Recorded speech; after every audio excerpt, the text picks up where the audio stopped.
back to MFA Writers.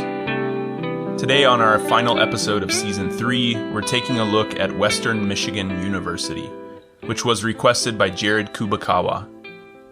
Thank you to my fellow Jared and everyone else for listening this year. Together we are building a community of emerging writers and sharing much-needed information with MFA applicants and current students alike. Thank you so much for being a part of it. I'll be back in a few weeks for the first episode of Season 4. See you then. You can find MFA Writers on Instagram and Twitter, as well as mfawriters.com. We love to hear from listeners, so feel free to shoot us a direct message on one of those platforms or an email at mfawriterspodcast@gmail.com. And if you have a minute to rate or review the show, the best place to do that is on Apple Podcasts. Doing so will help boost our podcast as we try to boost these amazing writers. Also, if you or someone you know would like to be a guest on the show, you can apply at mfawriters.com. On that same website, you can also click the support button to support us financially, if it's within your means. Or you can do so by going directly to buymeacoffee.com/mfawriters. Finally, as always, thank you for listening, and we hope you enjoy the episode.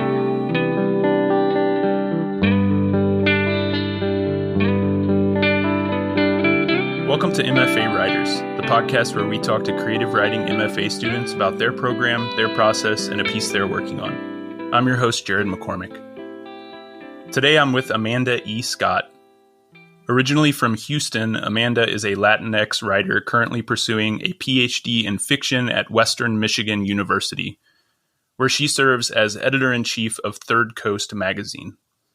She is also co-founder and assistant executive editor of Porterhouse Review, and her writing has been published in Crab Orchard Review, Gulf Coast, HAD, Hayden's Ferry Review, New South, and elsewhere. Today, Amanda is going to read a piece titled "A Filling Station, a Falling Stallion." On Wednesdays, you pull on a neon sports bra and leggings to see your personal trainer, Paul. For 1 hour, Paul invites you to reimagine your body, to see it as not a body, but a machine. Together, you track calories, correct the imbalances in your limbs, work on building muscle mass, and soon, your physiological vocabulary evolves into an intimate repository for movement, shape, and manipulation. You learn to trust the stillness of walls and floors, the precision of their proportions. Your relationship to pain changes. Between reps, you lie on the gym mat, feeling your weight roll out like a wave across the sticky vinyl, isolating the heavy breathing of men around you, their shadows a reminder that you will always glow pink. After each session, you return home and fall onto your couch, burrowing into its softer center, trying to get your body stuck. You crave an impression, want to feel your life like a pulse that will never stop. Once you misread the title of an Elizabeth Bishop poem, Falling Stallion instead of Filling Station, and you haven't been able to forget that falling stallion since. You do dead bugs. Paul crouches next to you with his palm across your belly, like he's ready to conduct a seance. You wonder if he can feel the ghosts inside you, can excise them from the home they've built in the cave of your pelvis. You hold your core steady, driving its tight cluster of muscle into the mat, trying to emulate a petrified dead thing. Freshman summer of high school, you exercised every day in your living room, cutting your diet down to Special K for 3 months. You lost 5 pounds and weighed below 100 by August, and you thought that was beautiful. Years later, and 20 pounds heavier, you watch as the sharp points of your hip bones jet into the air, carving you out of the dark as your partner coils his body around yours, and you have to look away because there is no light. You do push-ups and planks. Paul rests his hand on the fold where your spine forms a narrow bayou along your back. You imagine his palm pressing through the skin, reaching into the wetness of your insides, curious about what he might find. Before this all started, you remember the look on Paul's face at your consultation, and you wonder if that was the moment he knew he couldn't help you. Your body breaks and you fall. You need to eat more, your mother says in her closet as you finger her blouses. When you refuse the ones she's tried to force you to take, you ask her to make you a grilled cheese instead. She sits and watches you eat until the sandwich disappears, and you remember the day just the other week when you sobbed in your bathtub as you tried to stuff a turkey sandwich down your throat. You held your mouth open but kept crying, the bread going soggy in your palm, your communion taken in vain because of course you were always the body and the blood. Your crying became laughter as you balled up a piece of crust, tossed it into your mouth, and thought, I too can be a filling station. The next time you see Paul, it's time to check your progress. You stand barefoot on the body scanner with your arms outstretched as it reads the softest parts of you, your organs and tissue a collection of gray matter, your heart lost in the crosshatch of vein and rib bone, and you finally see yourself for the first time. But besides bone, most of you is missing because your body has always been a ruin. Today, the apricots blushed against the glass bowl at the center of your kitchen, but you did not touch them. You try to think back to the beginning, when it started, but you can't remember. Creation, after all, was always a myth. Amanda, that was awesome. Thank you so much for reading that. Thanks for being here. Oh, thank you so much, Jared. I'm so appreciative of this opportunity, and I'm really excited to talk with you today. I'm really excited to have you here. I don't know if we mentioned that piece, I believe, is the one that you published at HAD, right? Correct. Yeah, I was really excited to get a piece placed there, and I'm a big fan of HAD, and I love just a lot of flash pieces, whether it's fiction or nonfiction, and a lot of hybrid works. I feel like they really cater to the kind of writing that I love to write and also read. Yeah, I love most of the stuff that Aaron Birch publishes over there. So I'm always excited to go over there and see what the next thing is that's popping up. So I was really excited to see that this was a piece that you had published there. I love this piece. I was glad you decided to read it. Thank you. It was great to have an opportunity to just, revisit it after having taken a break from, some of the pieces that I've published or, just pieces that we write or generate over the years and, don't often maybe return to enough to just revisit that old self, and say hello again. Yeah.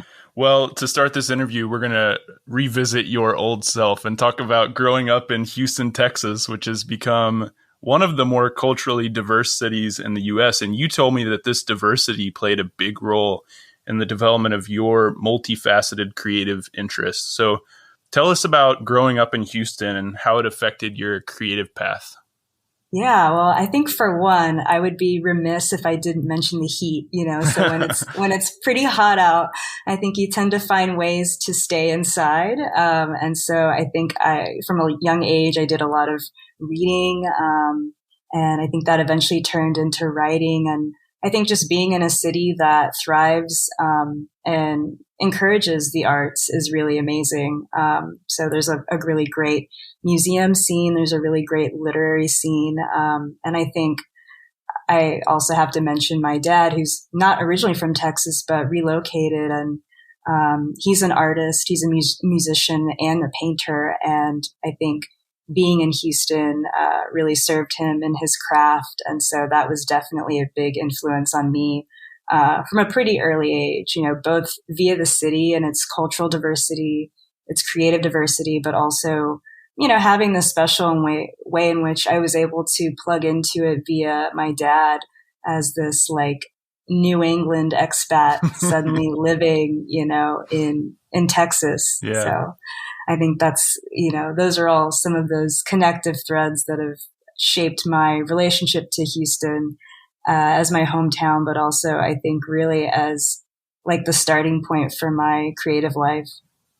Your mom also is from somewhere else, and I'm curious to hear in what ways you think your parents' backgrounds and family histories have influenced your own unique identity. Yeah. So like I mentioned, my dad, he moved to Texas from Connecticut. He also grew up in upstate New York. So he's coming from, a bit more of a colder climate and a different sort of cultural sensibility. And he comes from a very artistic family. My grandfather was a professor of English. And so I think my dad and his brothers and sisters all learned to sort of embrace the arts from an early age. My grandmother was also an artist and pianist, so a very artsy family.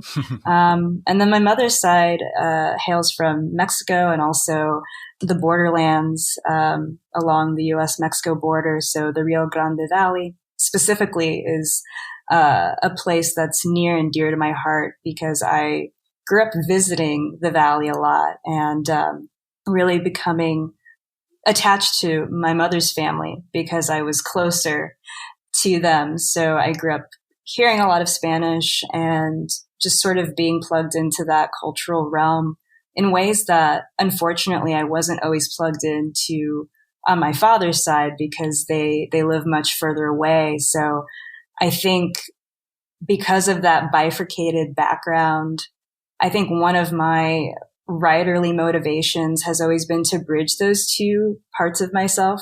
And I definitely get a lot from both ends of the spectrum. You know, both my father's side and my mother's side, I think, supply really interesting questions of identity that I've had to wrestle with over time and still do. I think that's always going to be something that I try to parse out because sometimes they feel so different that, I feel like I'm starting at square one to understand, like, how did these two people come together in Houston, Texas? And then what does that mean for me? And so then you go on this search to figure out your family lineage. And then you start to realize all these interesting characters that exist in your family. So, I think that it's been an interesting journey, to say the least.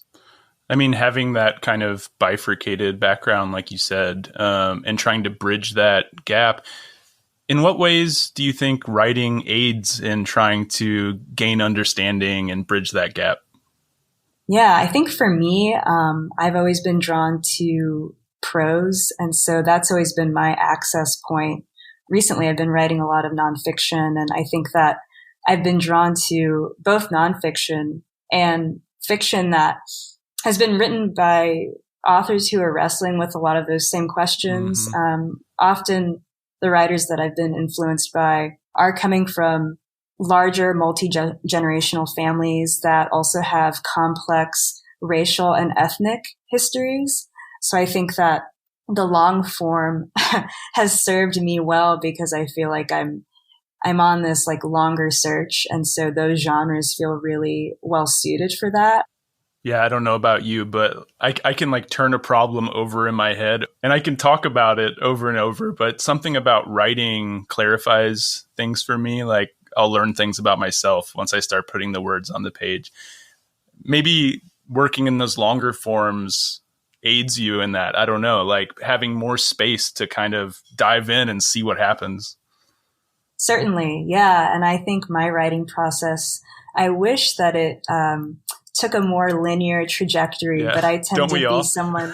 Yeah, exactly. I so admire those writers and artists that have like a vision and they can just follow through with it. Yeah. They can follow that outline. I wish I were more of an outline person. I can start with one, but then my brain just takes me somewhere else. And I eventually end up with something I'm happy with. And I'm thankful for the roundabout journey I'm on. But, I think that I really love hybrid forms and fragmented forms. I think like the piece that I read today kind of works in a fragmented structure. And I think that's a really good example of how even in longer works that I pursue, I'm still kind of working in this fragmented approach that eventually becomes a bit more linear.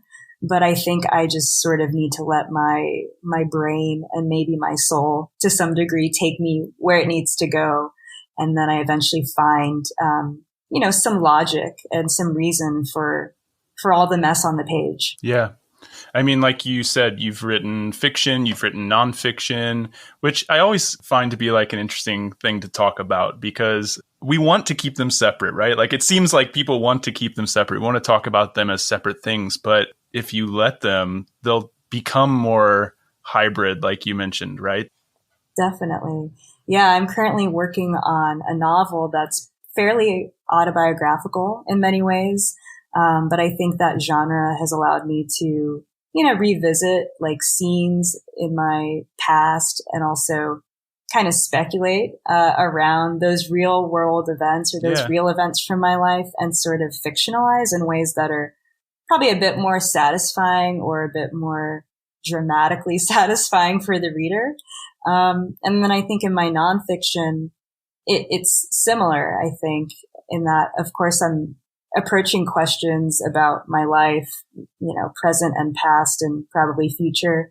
But I think there's a way in which I feel also less constricted. I feel like fairly free in the ways that I approach my nonfiction, because I think I've reached a place in my writing life where I don't really feel the need to conceal as much.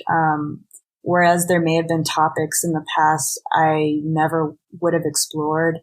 I think I'm much more willing to explore those areas of my life more openly rather than couch them in fiction, because it feels like there's a way in which timing works where you kind of feel like, oh, maybe you're ready to bridge that territory now. And I think, it is, I suppose, a lot like therapy too, and that, you're doing a lot of this vulnerable work. And I think you have to as a writer generally, but in nonfiction, I think you kind of have to ask yourself maybe a few more questions about whether you're ready to put something out into the public that may just feel a little bit more vulnerable than some of the things you could explore in fiction. So I think I'm grateful that I have both to rely on. Yeah, I'm curious about your process, I guess, because as much as I love, working in hybrid forms, I often find that I approach fiction differently than I approach nonfiction if I'm deciding beforehand that it's going to be one or the other, right? Like when I'm writing fiction, I'm very much like you are in that I don't really outline. I'm kind of just like diving in and trying to figure out what the story's about. But in nonfiction, I tend to have a clearer sense of like what the subject or theme might be. And I'm like kind of exploring that more through this kind of real life experience. So I'm curious to hear for you how your process changes when you're writing in one versus the other. Yeah, I think for nonfiction, I definitely have a more immediate sense of the direction the piece will go in. And I think there's a way in which nonfiction kind of unlocks a more linear, almost like mechanical brain. And I can draft more quickly and sort of get out the scene or the memory or the story of that piece much faster without even needing to do any like prep work oftentimes. Whereas for fiction, I often need to be primed with a bit of reading. And so for me, that looks like obviously reading other novels that feel like tangentially similar to what I'm trying to write about in my own novel. But I think for me, the key is just like needing to read a bit before I then, take to the page or to my laptop to try to start drafting. I think there's something about reading someone else's language and sort of inhabiting that persona that makes it easier for me to dive back into the novel, which is very much a genre I'm still figuring out as I go. It's fun and frustrating, of course, but I think it takes a bit more like process work for me before I can dive into it. Whereas nonfiction, I'm usually much more ready to go. You also told me that meditation has become quite essential to your writing process recently. I've personally always thought of writing as a type of meditation in a way where the mind sort of focuses in on the words and allows you to tap into a subconscious part of yourself that is difficult to access otherwise. So for me, it really can be like a Zen-like experience, the act of writing and revising especially. But how do you use meditation as a supplement to this? Yeah, well, I absolutely agree that writing and even the revision process can feel like its own way of meditating, and you sort of get into those flow states and it just feels like so delicious when you get there. And I think for me, meditation it's a newer discovery for me. But it's something that I've been trying to cultivate as a practice more recently, probably in the last year or so. I think for me, it's just been this really simple routine of when I'm getting ready to write, I will usually meditate for anywhere from 10 to 20 minutes, usually earlier in the day. And that kind of gets me warmed up. And then I might do a little bit of like journaling or free writing, because it usually puts me in this really like wonderful, like bright space. And sometimes I'll even take a walk, and that even turns into like this meditative moment. And then from there, I think that my senses are sort of unlocked in a way that feels like I can kind of put any other preoccupations aside, like work or, daily life obligations. And then I think I'm like ready to give myself that intimate time to write for, hopefully the next like few hours or whatever time I might have that day. So I think it's become just this really grounding force that's also, for me, added to a routine, which is super important for me. I think sometimes when I don't have that routine, the writing gets a bit unruly, and then I feel like a little untethered from my creative juices. So I think that meditation has just become one of those mechanisms almost that I use as like an accountability mechanism. We talked a bit earlier about how important your identity and heritage is to you, and those interests actually took you away from writing for a while. You started out in the MFA at Texas State University, but about midway through that program, you pivoted and got an MA in technical communication, which included a master's thesis on the design of the U.S. Census and its relationship to questions of race and ethnicity. What motivated that change? Yeah, so as an undergrad, I studied creative writing, and when I graduated, I applied to MFA programs and ended up at Texas State to pursue an MFA in fiction. And I really enjoyed the program, and I was, meeting a lot of great people and doing a lot of great writing. And I think midway through, though, I started to feel like I was losing steam a bit, and I wasn't able to access my writing in the way that I previously could. And I ended up taking a class sort of randomly that was focused on technical communication, and it applied that lens to social media and a lot of other digital platforms. And I got to know that professor, who eventually became a mentor, really well, and became really fascinated with the research she was doing outside of that course. Texas State's faculty in their technical communication program is amazing, and many of them are doing social justice centric research. And so I think I felt like there was this way in which I was being pulled in that direction. And I thought it might be a way in which I could sort of feel passion again. And I was just really interested in doing research and getting on board with some of these research areas that I was learning about. And because I had personal questions of identity around race and ethnicity, the U.S. Census became a really interesting case study in that, again, sort of influenced by my mentor. And I eventually decided to switch tracks and pursue an MA in technical communication, and then eventually work on a thesis that essentially interrogated how the U.S. Census is designed and how its questions often lead to pretty imperfect answers and counts of our population, often to the disadvantage of those who are most vulnerable and who need the resources that the census is sort of used for. So that was sort of my journey. And then I ended up graduating. And when I graduated with that MA, I found that I started writing creatively more than I had in a long time. It's almost like I was saving up all of that creative energy. And then it sort of turned into this, rush of new writing that I was producing, and it felt really amazing. So I think I feel like I needed that detour in a way to get back to what I think is really the heart of my writing life that still remains within the realms of fiction and nonfiction. Well, you ended up in the end pursuing another degree in creative writing at Western Michigan University in Kalamazoo, a PhD in English with a creative writing emphasis. WMU also offers an MFA program, which I imagine shares a lot of the same resources as the PhD program. For instance, both offer the chance to focus on poetry, fiction, or playwriting. So what made you choose to return to creative writing, and what made you choose Western Michigan? Yeah, so I think that like many people during the pandemic, especially during the hardest parts of it, there was a lot of soul searching going on. I'd been an adjunct instructor at Texas State for several years, and I had some amazing opportunities while there. And I think eventually I started to feel like I was wanting more than just teaching and wanting more than just sort of a typical adjunct life, I suppose.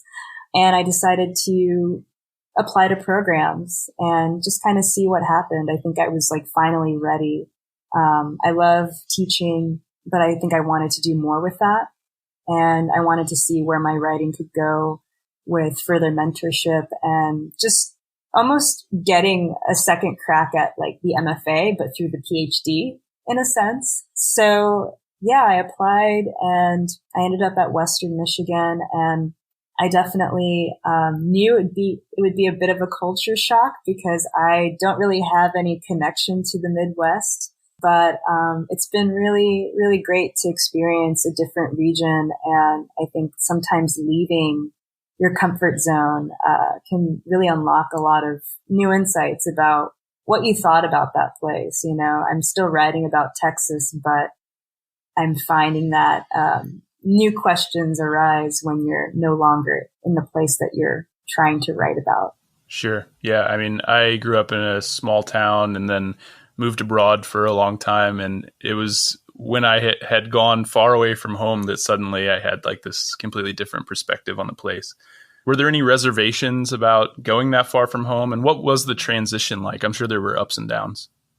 Yeah, I think that, you know, I was moving out there on my own and I didn't know anyone. So that was definitely something that gave me a bit of pause, but I think I'm pretty good at making friends and, you know, putting my best foot forward when I'm in a new situation. So, you know, I've met some really great people. I think adjusting to the weather has definitely been a bit of a challenge, but I've made it through 2 Michigan winters and I've survived. I think another reservation that I had probably had to do with just figuring out like the cultural differences. I've had the privilege of growing up in Houston and also living in the Austin area for a really long time. So I've been surrounded by a pretty vibrant and diverse community of writers and people. And I think I was a bit fearful of losing that connection. I don't know that I can say that Kalamazoo is as diverse as I wish it were sometimes. But I've definitely found ways to find those pockets in the area and also branch out and try to find where those communities are, where I feel a bit more at home. So that's been really important to me. But I think it's ultimately been a good process for getting me out of that comfort zone and, you know, learning a lot about the Midwest too, which has in its own small ways, has made its way into my writing, which is no surprise, I suppose. When you spend a few years somewhere, it's going to make it into whatever you're doing, whether it's like intentionally or, you know, subconsciously. So that's definitely happening for me. Well, there's not a whole lot of information about the program on the Western Michigan website, so hopefully we can fill in some knowledge gaps for listeners who are interested in the program.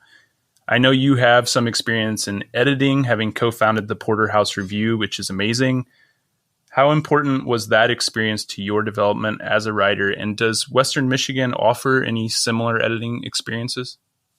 Yeah, so I have been so lucky to help develop Porterhouse Review and work on it, and really just be the cheerleader for the grad students that work on the journal. They're ultimately the heroes.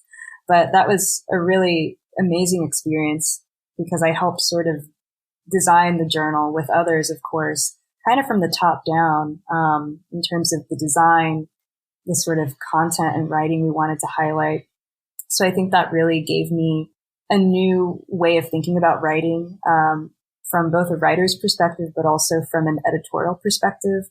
I think I have started to think more visually about my writing, if that makes sense, because I feel like I pay attention to the way publications look and present the works that they're highlighting and showcasing. So I think there are just these macro and also micro ways in which the editing process changes the way you treat your own writing. And luckily, Western Michigan also has opportunities, specifically through Third Coast magazine, which has been around for a long time. And I've had the fortune of getting the chance to work with Third Coast too. And Porterhouse Review is specifically an online journal. So we only publish work online. And Third Coast is specifically published via print journals and issues. So it's definitely given me some new takeaways in terms of how the print publishing aspect works.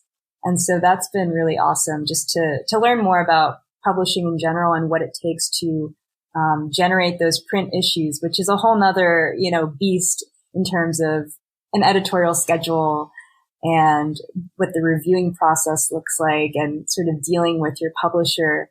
So that's been really fruitful for me as well. As you mentioned earlier, you have a lot of teaching experience under your belt, having taught at the college level between your MA and PhD. How has it been transitioning back into being a student? Oh, that's a great question. I really love learning. And I think even when I wasn't in school more recently, I, still found reasons to pick up new skills or just find my way into a dozen tabs with articles that I didn't need to be reading, but just wanted to, So I think there's a way in which my brain is just always curious. So that curiosity in my spirit goes a long way into being a student again. But it's definitely been a little odd. I think luckily my cohort and I, we sort of commiserate over that because it's a pretty eclectic and diverse cohort in terms of ages and backgrounds and experience. So I think that's been comforting because we're all sort of coming at it from these different directions. And it feels like we're this scrappy, eclectic bunch who decided to go to grad school for the first time or go back to grad school in my case.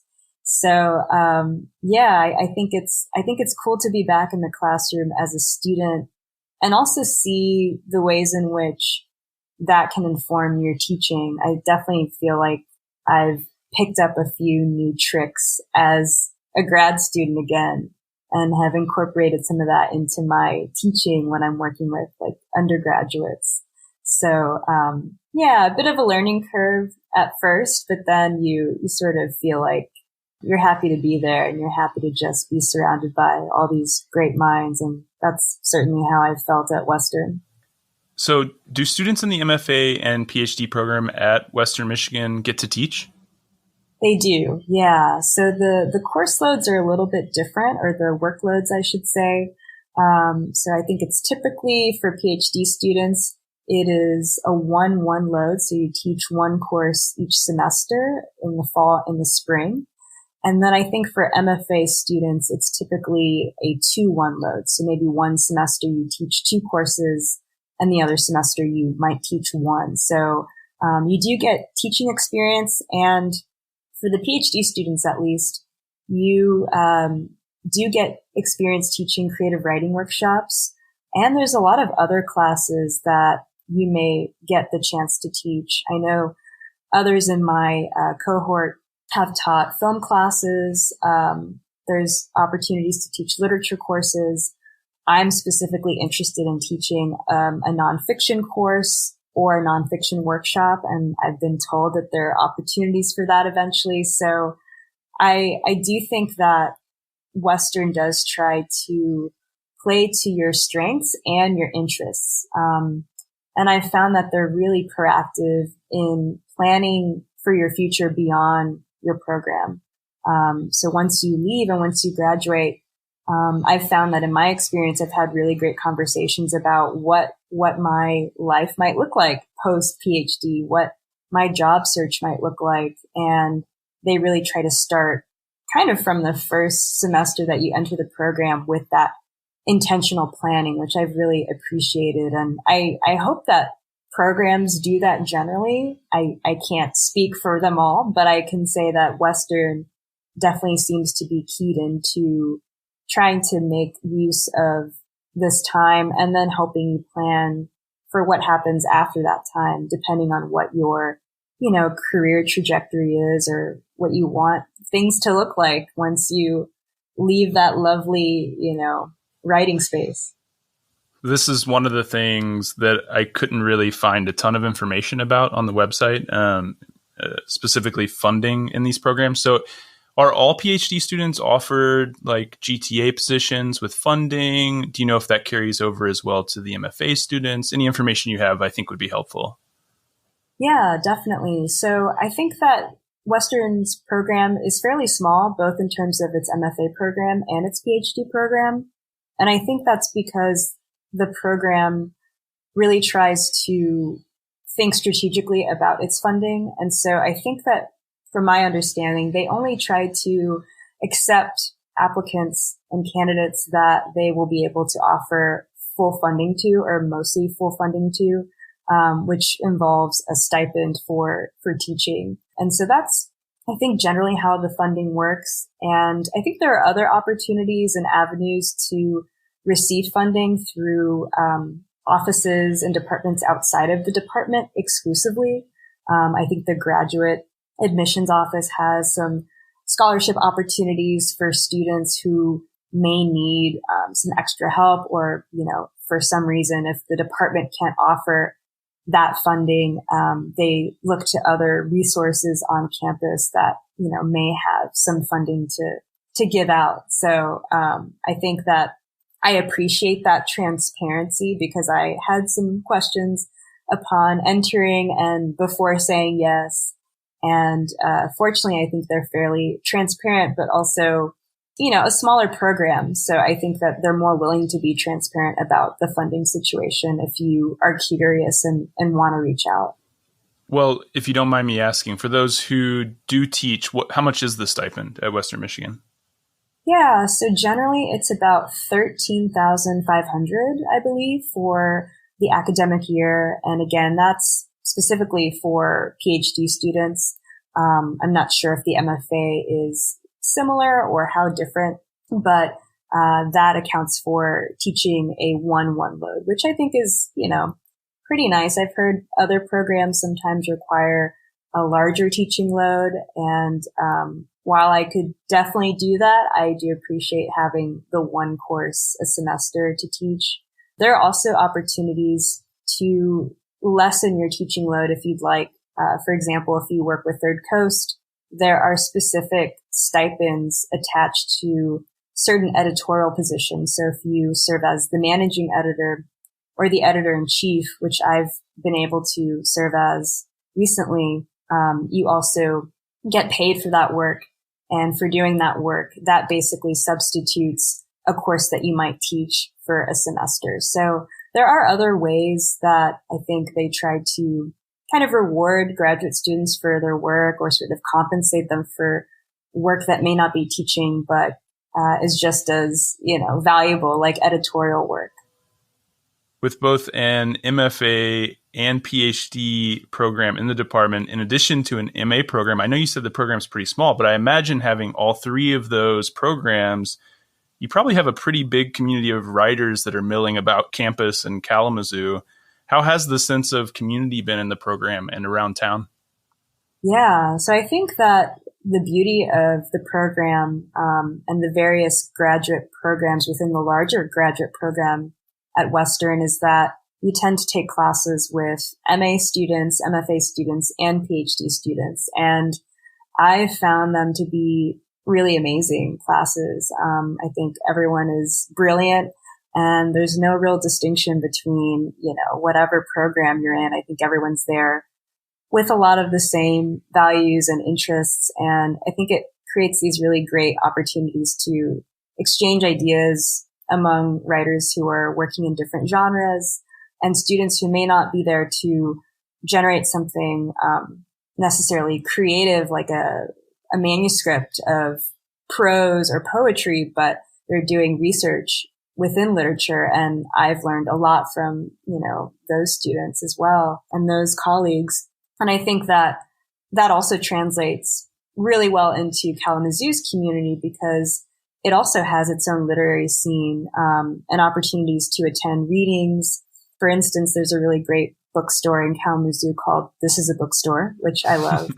And they regularly host readings. And it's become a hub for a lot of writers in the program to sort of go and, have impromptu writing workshops and opportunities to just talk about their work. So I definitely spend a lot of time there with, people that I trust and love talking with about writing. And there are a lot of writers that live in the area too and are associated with not only Western Michigan, but also Kalamazoo College and the Kalamazoo Book Arts Center, which is an amazing space. They essentially dedicate themselves to sharing the craft of bookmaking, and they regularly host a reading series as well. And so that's a really unique space that I've fallen in love with since moving to Kalamazoo. Well, that's great. I feel like you're painting a much clearer picture of Kalamazoo and the program and the surrounding area, some of these literary events and the community. I think that'll be really helpful for anyone who's considering going up there. So thank you so much. And before we go, I want to give you the last word. What is one way in which the PhD experience has been different, for better or for worse, from your expectations when applying? Yeah, I think that you go into a program, or at least I did, thinking that I had a very specific vision for the kind of work that I would be generating. And I think ultimately through the courses I've taken, through the people I've met, through my own just exploration and discovery of new interests, I think you realize you start to write what you need to write rather than what you thought you needed to write. And that's certainly where I've landed. I think that the PhD has really unlocked so many new avenues for me. It's introduced me to so many new threads of thinking that I think prior to the program, I might have unlocked myself, but it might have just taken a little longer. So I really do think it's been a journey of transformation. And I think I can say that, midway through my program, I feel like I've definitely grown in my craft and I'm really enjoying the writing that I'm doing. So I think that my best advice is to go into a program feeling curious and maybe a little uncertain of what the outcome will be, because that's ultimately probably going to serve you really well. Embrace uncertainty. I like it. I'm glad you found your way back to creative writing and you're enjoying the program. And I'm glad you took some time to stop in and talk to us. I've really enjoyed it. Yeah, thank you so much, Jared. This was a lot of fun.